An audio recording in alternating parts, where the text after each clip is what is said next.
Royal children delight crowds as King Charles pays tribute to India crash victims during Trooping the Colour.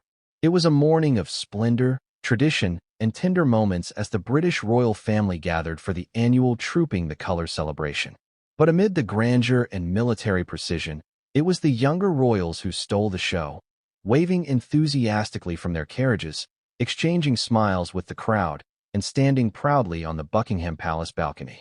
As the nation honored the king's official birthday, the royal children offered a rare glimpse of joy and connection in a ceremony grounded in centuries of tradition. Prince George, Princess Charlotte, and Prince Louis captivated the public with their growing poise and charm.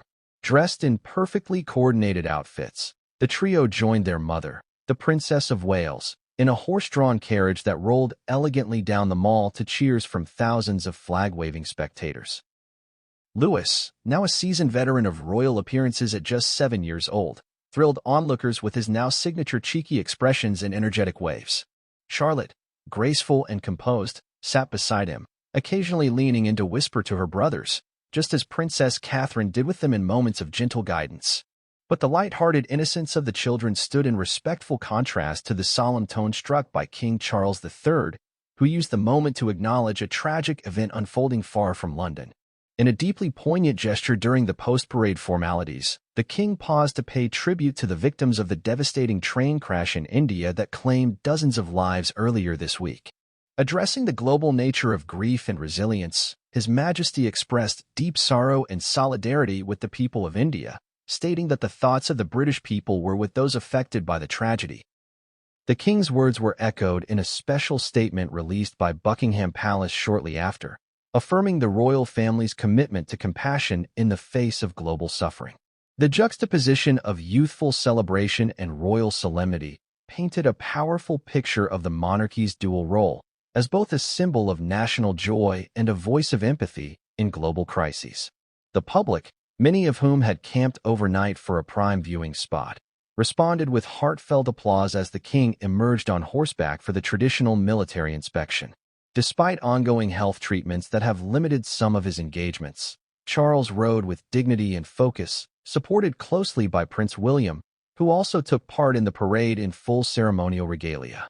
The two men, father and heir, presented a united front as they led the household division in a display of timeless British pageantry. Meanwhile, on the palace balcony, the children's personalities shone through during the much-anticipated flypast. Louis bounced with excitement as jets roared overhead, shielding his ears with a dramatic flourish, while George maintained a more serious, almost princely demeanor. Charlotte, ever the poised middle child, stood between them like a future queen in training, mimicking her mother's posture and occasionally giving her a knowing glance. The Princess of Wales, still recovering from her recent health treatments, appeared serene and composed in a tailored white ensemble with navy accents. Her appearance, while limited, marked an emotional high point for royal watchers who had awaited her return to public life with hopeful anticipation. As the ceremony concluded and the royal family waved to the crowd from the famous balcony, the message was clear: the monarchy continues to stand as a pillar of tradition, empathy, and connection.